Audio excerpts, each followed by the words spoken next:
Today on Fix It Friday, I'm going to show you how to go from this to this.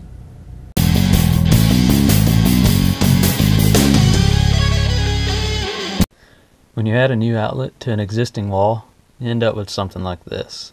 So I had to cut a hole in the wall so we could get to the 2x4 stud here and place a new outlet box on the stud. Then to patch this hole, started out by putting a piece of drywall behind this gray wall and then kind of sandwiched it in there with these outside screws so we would have somewhere to mount this new piece of drywall to.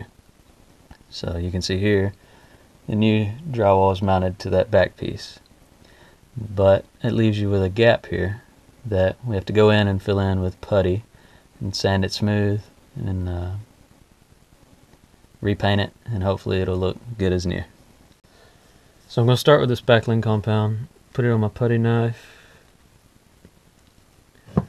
and just go around the edges, filling in this seam best I can. It doesn't have to be pretty right now. We'll come back and level it out and sand it and everything, but just take a good bit of spackling, shove it in there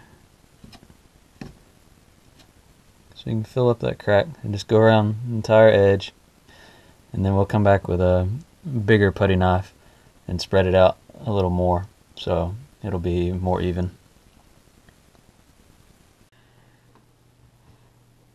Today's Fix It Friday product review: spackling compound. But this isn't normal spackling compound, this is lightweight. It says it right there. Normal stuff is vinyl, so it's a little more paste, versus this stuff where it's kind of like a really soft styrofoam or marshmallow almost.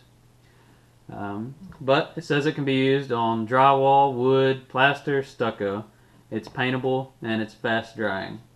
But it's not formulated for joint tape, so you wouldn't want to use it on a full room remodel where you're putting up whole new drywall sheets and having to spackle and plaster between the two.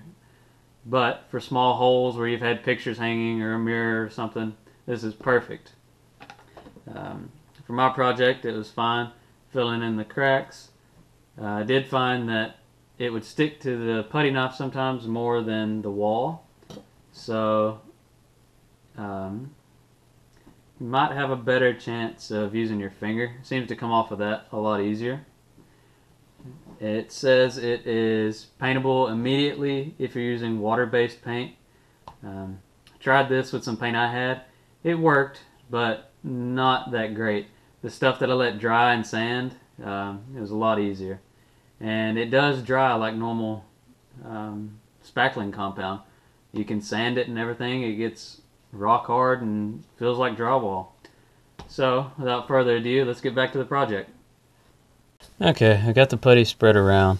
It's not even now. Can't decide if I want to try to match the original rough texture of the wall or come back in after it's dry and sand it down. But I'm going to let this set up and dry and get hard, and then I'll come back and check on it. Alright guys, here's the finished product.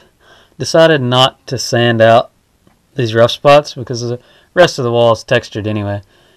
So it's not perfect, but man, does it look a lot better than it did. Thanks for watching, guys. Remember to thumbs up and subscribe. I'll be putting out new Fix It Friday videos every Friday.